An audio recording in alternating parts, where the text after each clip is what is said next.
pasti kan ada kendala untuk anak-anak berkebutuhan khusus ini untuk mencari lapangan pekerjaan, kesulitannya seperti apa dan bagaimana persyaratannya untuk bisa menerima mereka gitu kan.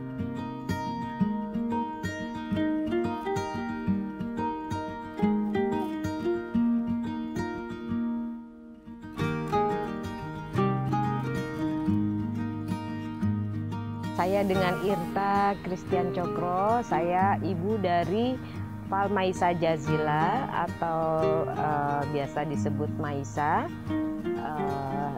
yang mengelola kebun Maisa Petani di Ciganjur, Jagakarsa ini. Jadi memang Maisa ini kan memang anak saya keempat dari 5 bersaudara. Jadi Maisa itu kebetulan memang punya kelebihan, yaitu dia autis.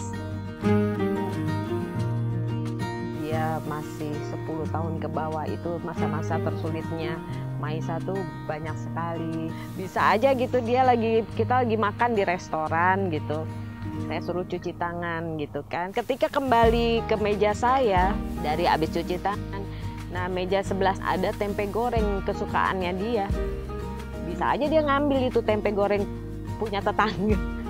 Orang kan kesel gitu. Saya pun juga malu sebenarnya gitu. Cuman karena kan mereka tidak bisa melihat bahwa mukanya Maisa itu kan ada autis, itu kan nggak terpampang di mukanya ya. Jadi orang melihatnya, wah anak nakal banget, nggak sok gitu kan. Jadi ya udah, ya dengan rasa yang sebel dan malu gitu ya, saya aduh ibu maaf ya. Cuman ya alhamdulillah mereka akhirnya bisa mengerti gitu. Apa bu, ayo Maisa ambil lagi malah gitu. Cuman saya kan mengajarkan ke Maisa apa yang tidak boleh dilakukan ya tidak boleh dilakukan. Dia jauh di bawah umur yang sebenarnya kan. Teman-temannya tuh sudah mengerti bahwa Maisa tuh berbeda dengan mereka. Dan mereka bisa menyayangi Maisa seperti adik kecil gitu. Padahal umur mereka, badan mereka mungkin lebih kecil daripada Maisa gitu kan. Seperti Cheryl ya, adiknya. Dari kecil adiknya Maisa ini itu sudah terbiasa menerima bahwa cicinya tuh agak spesial kan. Jadi dia pun juga sebagai usia yang 1 tahun 7 bulan hampir 2 tahun ya, di bawahnya cicinya ini, Maisa ini, itu dia sudah terbiasa untuk mengatur cicinya seperti seorang kakak mengatur adiknya malahan. Padahal kan di dalam kenyataan kan Cheryl itu adik, bukan kakak.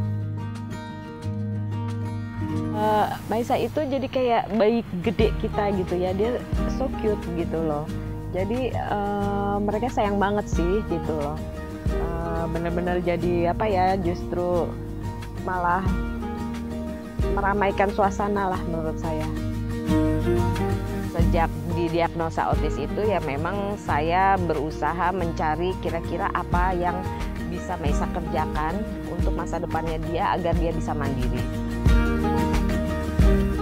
Jadi pada saat dia liburan, ayahnya bilang, coba deh Maisa kerjain hidroponik, mungkin dia mau gitu.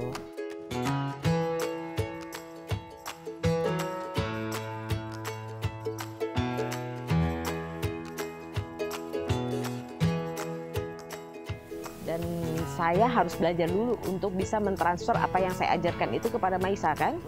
Lalu saya mencari tahu dan saya lihat-lihat di YouTube, kok kelihatannya menarik. Jadi saya mencoba berusaha dari hal yang paling simple, yaitu kangkung dan bayam.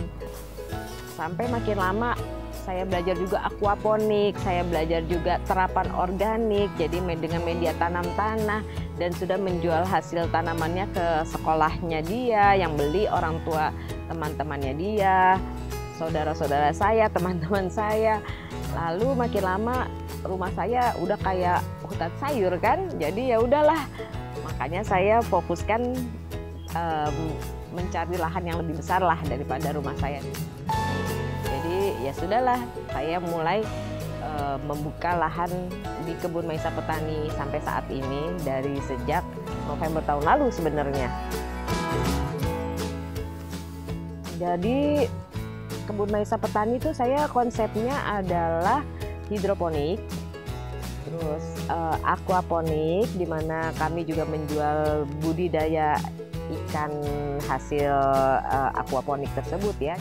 Jadi kayak ada nila, lele, gurame, patin, dan bawal. Kami tuh menjual hampers juga, jadi kayak buke tapi benar-benar sayuran yang benar-benar unik lah gitu kan. Bisa dilihat di Instagramnya Maisa, Instagram Maisa Petani. Saya melihatnya tuh Maisa lebih happy ya, lebih tahu apa yang dia mau kerjakan, lebih bersemangat tiap pagi. Kalau kesini tuh istilahnya dia tuh kerja, jadi dia nggak mau ada hari libur. Kalau sekolah kan Sabtu Minggu ada libur ya, dan dia udah senang banget menunggu hari Sabtu Minggu untuk libur kalau zaman sekolah ya. Tapi setelah saya bilang ini kerja, satu hari pun dia tidak mau kalau memang dia tidak bekerja. Dia harus ke sini. Jadi ya alhamdulillah sih, saya merasa dia tuh benar-benar mencintai pekerjaannya ya di sini. Maisa itu kan sudah masuk dalam usia produktif ya. Saat ini Maisa tuh 25 tahun. Begitu juga anak-anak pada umumnya kan, dan anak-anak berkebutuhan khusus juga. Mereka harusnya sudah masuk usia produktif, di mana pasti kan ada kendala untuk anak-anak berkebutuhan khusus ini untuk mencari lapangan pekerjaan kan. Jadi saya berpikir sebagai orang tua, dengan adanya kebun ini mungkin membuka peluang kerja untuk Maisa dan teman-temannya yang seperti Maisa juga untuk bisa berproduktivitas bersama di sini. Semoga pengalaman saya ini bisa memberikan manfaat bagi masyarakat luas pada umumnya dan kepada orang tua dari anak-anak berkebutuhan khusus yang memang kita sebagai orang tua spesial terpilih untuk bisa membimbing mereka. Ya, saya berharap dengan pengalaman saya bisa menjadi motivasi juga. Kalau Maisa bisa, kamu pasti bisa. Dan jangan lupa subscribe YouTube Tanpa Batas.